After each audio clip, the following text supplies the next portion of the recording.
Hello students, कैसे हैं आप सब लोग। आई होप आप लोग अच्छे होंगे, अच्छे से पढ़ाई कर रहे होंगे।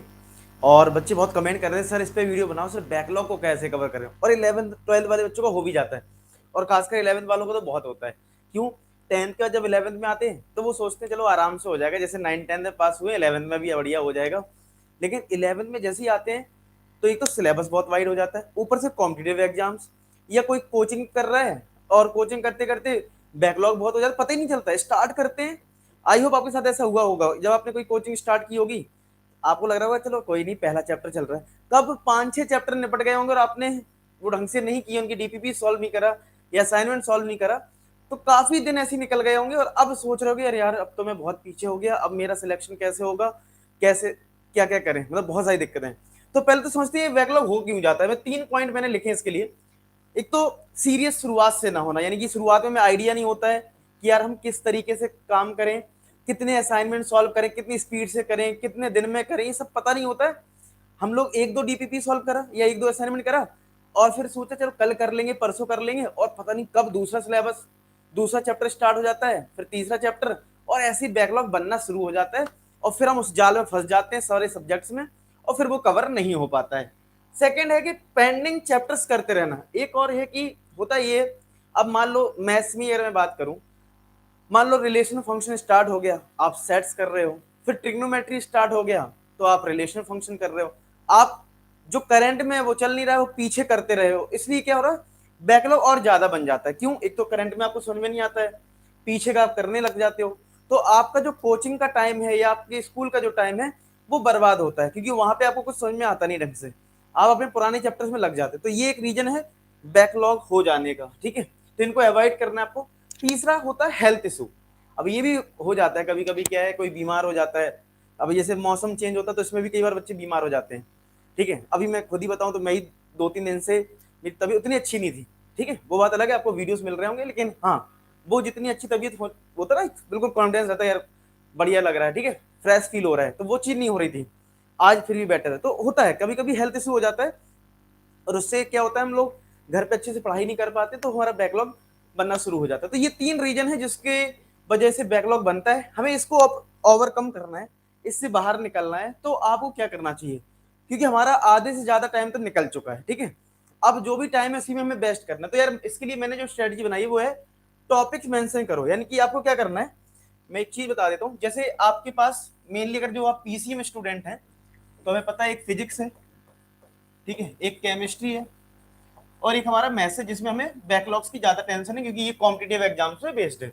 तो आपको करना ये चाहिए कि अगर मैं कुछ चैप्टर्स के नाम लिखूं, जैसे आप फॉर एग्जाम्पल क्लास 11th में है या आप क्लास 12th में है, तो जो भी आपके चैप्टर्स हैं पहले मेंशन कर लेते हैं। पहले जब मैं मैथ्स पढ़ाता हूँ तो मैं मैथ्स का बताता हूँ। जैसे मान लो 11th क्लास में पहला चैप्टर है सेट्स, आपको समझाने के लिए आपको कैसे कवर करना चाहिए।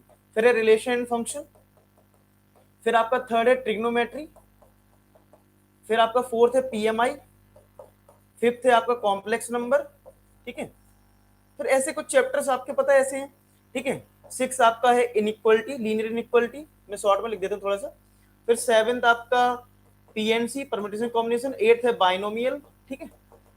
अब देखो मैं क्या कहना चाहता हूँ समझना, अगर इसमें अब फॉर एग्जाम्पल आप जैसे कोचिंग में पढ़ाई कर रहे हो, कॉम्पिटेटिव एग्जाम की तैयारी कर रहे हो, अब आपके में चैप्टर स्टार्ट हुआ for example permutation and combination, fresh topic start हुआ है, और आपके मान लो इस शुरुआत के 5 चैप्टर्स ऐसे हैं जिनको आपने ढंग से नहीं किया, बैकलॉग बना हुआ है इन चैप्टर्स का, शुरुआत के 5 चैप्टर्स का। लेकिन आप अब माइंड में क्या सेट है हमारे कि यार अभी तो हमने पुराना किया नहीं है। तो जब आप देखो होता क्या है, सारा खेल माइंड का होता है। हम जब स्कूल जाते हैं, कितना भी अच्छा टीचर होता है, समझना मेरी बात, कितना भी अच्छे स्कूल में टीचर होता है, लेकिन हम लोग क्या सेट से जाते हैं, माइंड सेट हमारा फिक्स होता है कि यार स्कूल जाएंगे समझ में नहीं आएगा उतना अच्छा, ठीक है। वही टीचर आपको कोचिंग में पढ़ाता है तो आपको समझ में आता है। तो सारा खेल माइंड सेट का हो जाता है, ठीक है, उधर समझ में नहीं आता और उस कोचिंग में समझ में आ जाता है उसी टीचर से।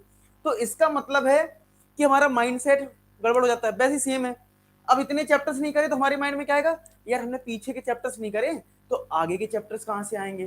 तो यार आप लोग क्या करोगे, पीएनसी चैप्टर मान लो चल रहा है परमुटेशन कॉम्बिनेशन, आप पुराने के चक्कर में इसको ढंग से करोगे नहीं, जबकि परमुटेशन कॉम्बिनेशन में देखा जाए तो इन चैप्टर्स का यूज ही नहीं है भाई। ट्रिग्नोमेट्री का यूज थोड़ी ना उसमें, समझ रहे हो, पीएमआई का थोड़ी ना यूज उसमें, ना कॉम्प्लेक्स नंबर का यूज है, यानी इन चैप्टर्स का यूज ही नहीं है। तो अब आपको ये करना चाहिए जो करेंट टॉपिक है, यानी अब मुद्दे की बात ये है कि आपको क्या करना चाहिए, करेंट टॉपिक पे फोकस करना चाहिए। जो करंट चैप्टर चल रहा है उस पर फोकस करना चाहिए। क्यों? क्योंकि भाई तुम मान लो किसी कोचिंग में 2 घंटे पढ़ाई करते हो या सेल्फ स्टडी करते हो, मैं दोनों चीज लेके चल रहा हूँ, कोई बच्चा कोचिंग नहीं ले रहा है, कोई ले रहा है, ठीक है। जो कोचिंग नहीं ले रहा है तो भाई मान लो आपको परमिटेशन कॉम्बिनेशन करना है, वो 2-3 घंटे में होना है, तो आपके जो 2 आवर्स लगने वाले हैं मान लो कोचिंग में, ठीक है, तो कम से कम 2 आवर्स आपके वेस्ट तो नहीं जाएंगे। आप इस सेट से जा रहे हो ना कि हर माइंड सेट से कि उधर जाके पढ़ाई करनी है, 2 घंटे में पीएनसी सीखना है, ठीक है, जितना भी टॉपिक कवर होगा। ये सेट अगर मान लो आप इस माइंड सेट से नहीं जाओगे तो क्या होगा, आपके वो 2 घंटे बर्बाद हो जाएंगे कि नहीं हो जाएंगे, और फिर उसको वापस से करने के लिए आपको 2 घंटे देने पड़ेंगे। तो इसलिए जो अभी प्रेजेंट टाइम है उसको बैलेंस करिए, यानी कि आपको पीएनसी चैप्टर चल रहा है तो भैया करेंट चैप्टर्स पे ध्यान दीजिए, ठीक है। अच्छा, अब इतना हो गया। दूसरा, अब मान लो किसी में कोचिंग में चैप्टर नंबर 13 स्टार्ट हुआ जिसमें limits and derivative, limits and derivative. अब लिमिट्स एंड डेरिवेटिव में मान लेते हैं थोड़ा ट्रिग्नोमेट्री का भी काम है, तो ठीक है, ये सारे चैप्टर छोड़ दो, ट्रिग्नोमेट्री का सिर्फ तुम एनसीईआरटी लगा लो, ठीक है। बहुत हाई लेवल के क्वेश्चन नहीं कर रहे हो, अगर तुमने बिल्कुल नहीं करा है, मैं एक एग्जांपल दे रहा हूं कैसे आपको करना है। एक लिस्ट बना लो फिजिक्स की, केमिस्ट्री की और मैथ्स की, और देख लो भाई कौन चैप्टर किससे रिलेट हो सकता है। अगर तुमको आइडिया नहीं लग रहा है तो कोई नहीं, अपने टीचर से पूछ लो, सर मेरे ये चैप्टर पेंडिंग है, अगर आप ये वाला चैप्टर शुरू कर रहे हैं तो मुझे इनमें से कौन सा चैप्टर पढ़ लेना चाहिए। तो तुम बहुत हाई लेवल के क्वेश्चन नहीं कर रहे हो मान लो, क्योंकि अभी आप ट्रिग्नोमेट्री स्ट्रॉन्ग आपका करना नहीं है, आपका करंट टॉपिक पे पहुंचना, आपका अभी टारगेट है कि करंट टॉपिक को अच्छे से करना है। तो भाई तुमने ट्रिग्नोमेट्री एनसीईआरटी से लगा ली और अपने करंट टॉपिक को अच्छे से करने लगे, तो हो गया तुम्हारा, यानी प्रेजेंट तुम्हारा सुधर गया, यानी प्रेजेंट में तुम आ चुके हो, ठीक है। प्रेजेंट में आ गए, प्रेजेंट को बिल्कुल वैसे ही करो, ये मत सोचो हमारा छूटा हुआ है, ये सोचो अभी मैं साथ में चल रहा हूँ, जो सर ने असाइनमेंट दिया वो फॉलो कर रहे हो, जो मैं आपको असाइनमेंट देता हूँ उसको फॉलो करिए। तो ऐसे ऐसे आप करते चले जाओगे, ठीक है। अब तुम्हारा प्रेजेंट बिल्कुल सही से चल रहा है, स्मूथ हो गया। अब तुम्हें ये देखना है कब तुम्हें थोड़ा एक्स्ट्रा टाइम मिल रहा है। एक्स्ट्रा टाइम मतलब अब जैसे तुम्हें मान लो लगता है कोई छुट्टी हुई है कोचिंग्स में, ठीक है, ठीक है, जैसे अभी दिवाली निकल गया उसमें आपके पास मौका था, ठीक है, ऐसे ही फिर कभी आए सैटरडे संडे मान लो ऑफ है या कुछ भी ऐसा ऑफ मिलता है, तो उनमें फिर आप ऐसे एक एक करके टारगेट बनाओ, लिख लो कि भाई मैं मान लो 15 नवंबर जो भी डेट है जिसमें आप फ्री है, मान लो जिस दिन कोचिंग नहीं है स्कूल नहीं है मान लो, तो आपने क्या करा लिख लिया 15 नवंबर को हम पहला चैप्टर अपना सेट्स कंप्लीट कर लेंगे, ठीक है। ऐसी मान लो फिर मान लो 22 नवंबर को आपको लगता है कि यार चलो ट्रिग्नोमेट्री अच्छे से नहीं करा था, ट्रिग्नोमेट्री अच्छे से कर लेते, तो ऐसे तुम अपने पुराने चैप्टर्स कवर करते चले जाओगे, इस तरीके से पुराने चैप्टर्स कवर होने लगेंगे और प्रेजेंट में आ जाओगे। आई बात समझ में?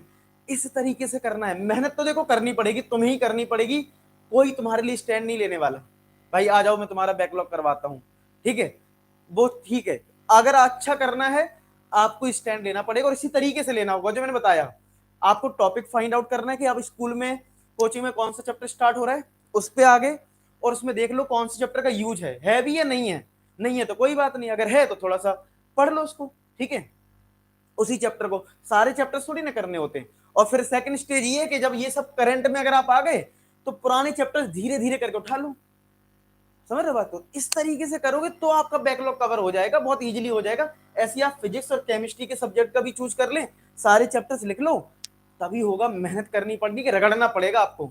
अगर आपको कॉम्पिटिटिव एग्जाम बीट करना है ना तो रगड़ना पड़ता है बच्चों को, ठीक है, दिन रात एक करना पड़ता है। ये नहीं होता कि अरे हो जाएगा ऐसे ही है। अगर तुमको सिर्फ बोर्ड लेवल की तैयारी करनी है, बोर्ड लेवल का पेपर देना है, ठीक है, तुम अभी भी मत पढ़ो, लास्ट के 2 महीने में भी हो जाएगा। अगर तुम कॉम्पिटिटिव एग्जाम के लिए सीरियस हो तो भैया हो जाओ, ठीक है। ऐसे भी बहुत से बच्चे जो 9th क्लास से कॉम्पिटिटिव की तैयारी करने लगते हैं, तुम तो 11th-12th में पहुंच गए, समझ रहे हो? अगर तुमको उनको बीट करना है तो तुम्हें मेहनत करनी पड़ेगी, ऐसे काम नहीं चलेगी, हो जाएगा, ठीक है। सिर्फ होने के लिए सिर्फ पास वास होना है स्कूल लेवल पे तो ठीक है, कोई जरूरत नहीं, बैकलॉग अपना आराम से कर ही लोगे, जब पेपर आएंगे कोई ना कोई तुम्हें पढ़ा देगा बैठा के, तुम कर लोगे और पास हो जाओगे। तो अब ये देख लो तुम्हें क्या करना है, तुम्हें को मतलब कुछ अपने घर वालों का नाम कुछ ऊपर करना है कि नहीं करना है, तुम्हें कुछ एजुकेशन फील्ड में कुछ बड़ा करना है कि नहीं करना है, ये तुमको देखना है, ठीक है। आई होप आपको ये चीज समझ में आई हो कैसे कवर करना है, ठीक है। मैंने सारे पॉइंट आपको बता दी किस तरीके से आपको करना चाहिए अपने बैकलॉग को कवर, और अगर आप इस चीज को फॉलो करते हो डेफिनेटली आपको फायदा होगा। और वीडियो अच्छा लगा है तो लाइक कर देना, और फिर भी कोई डाउट्स रह जाते हैं तो कमेंट सेक्शन में लिख देना, ठीक है। मिलते हैं नेक्स्ट वीक, तो अपना ख्याल रखें, पढ़ाई करते रहें। लास्ट में एक ही बात बोलूंगा कि आप सभी सफल हो। धन्यवाद।